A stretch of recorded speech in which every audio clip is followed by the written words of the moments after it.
ប្រសិនបើចង់ធ្វើអាជីវកម្មឲ្យបានល្អអ្នកត្រូវយល់ដឹងនូវគោលការណ៍សំខាន់ទាំងនេះទី1អតិថិជនគឺជាប្រភពនៃប្រាក់ចំណូលទាំងអស់អ្នកត្រូវយល់ថារាល់កាក់សែនរបស់យើងដែលរកបានគឺមកពីអតិថិជនផ្ដល់ឲ្យអតិថិជនគឺជាប្រភពទឹករស់នៃអាជីវកម្មមានតែការដាក់អតិថិជនជាអត្ថប្រយោជន៍ពិតប្រាកដជួយគេដោះស្រាយបញ្ហានាំមកនូវតម្លៃដល់គេទើបអាចទទួលបានទំនុកចិត្តរយៈពេលវែងនិងបង្កើតបណ្ដាញទំនាក់ទំនងល្អការណែនាំពីអតិថិជនមួយទៅអតិថិជនមួយទៀតគឺជាកម្លាំងជំរុញដ៏មានស្ថិរភាពរបស់យើងបើអតិថិជនម្នាក់ពេញចិត្តគេនឹងណែនាំបន្តដល់អតិថិជន10នាក់ទៀតគ្មាននរណាចង់ផ្ដល់ឱកាសលើកទី2ឲ្យអ្នកទេការពឹងផ្អែកលើកេរ្តិ៍ឈ្មោះល្អទើបអាចធ្វើដំណើរបានវែងឆ្ងាយនោះទើបជាជំនាញពិតប្រាកដទី2គុណភាពគឺជាដើមទុននៃភាពស្មោះត្រង់ភាពស្មោះត្រង់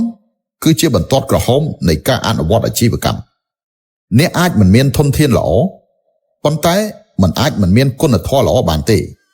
គុណធម៌សិលធម៌គឺជាចំណុចទាក់ទាញមនុស្សដែលមានគុណធម៌ល្អហើយក៏ជាគ្រឹះនៃភាពជោគជ័យអាជីវកម្មចុងក្រោយធ្វើជាមនុស្សត្រូវដាក់ចិត្តឲ្យស្មើគ្នា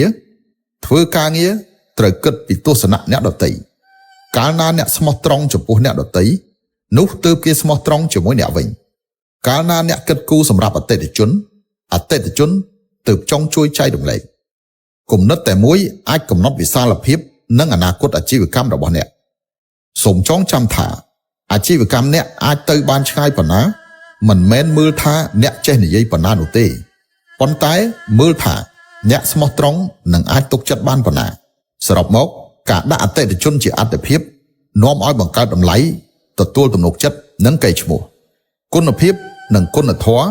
នាំឲ្យបង្កើតគ្រឹះនៃភក្ដីភាពអតិថិជននិងជោគជ័យភាពស្មោះត្រង់និងការយល់ចិត្តគ្នានាំឲ្យកសាងទំនាក់ទំនងយូរអង្វែងអ្នកធ្វើអាជីវកម្មត្រូវចងចាំប្រយោគមួយនេះនៅក្នុងយុគសម័យប្រកួតប្រជែងខ្លាំងបែបនេះដៃទាំងគូដែលឧស្សាហ៍ព្យាយាមមិនអាចប្រកួតឈ្នះនឹងខួរក្បាលដែលមានប្រាជ្ញាបានទេទោះបីជាអ្នកខិតខំប្រឹងប្រែងយ៉ាងណាក៏ដោយបើសិនជាការគិតគូរនិងកំណត់គោលដៅមិនត្រូវវាក៏គ្រាន់តែជាការរត់ដោយឥតប្រយោជន៍តែប៉ុណ្ណោះហាក់បីដូចជាអ្នកខិតខំប្រឹងប្រែងផ្លុំបញ្ចូលខ្យល់កង់រថយន្តដោយប្រើនឹងមាត់ដូច្នេះដែរអ្វីដែលពិតជាបង្កើតនៅគម្លាតនេះមិនមែនថាអ្នកធ្វើការលឿនប៉ុណ្ណាឬស៊ូទ្រាំខ្លាំងប៉ុណ្ណានោះទេប៉ុន្តែនៅត្រង់ថាអ្នកមើលឃើញឆ្ងាយប៉ុណ្ណានិងគិតច្បាស់លាស់ប៉ុណ្ណាកម្រិតកម្ពស់នៃការគិតរបស់អ្នកប៉ុណ្ណាគឺបានកំណត់កម្រិតកម្ពស់នៃការហោះហើររបស់អ្នកប៉ុណ្ណោះដែរភាពជាក់លាក់នៃការសម្រេចចិត្តរបស់អ្នកប៉ុណ្ណាគឺបានកំណត់ថា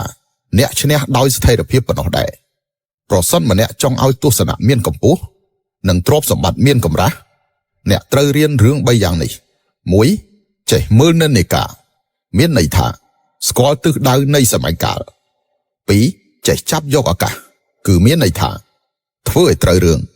3. ចេះយល់ស្ថានភាពមានន័យថាដើរតាមមនុស្សដែលអាចទុកចិត្តបានដោយពាក្យចាស់ថា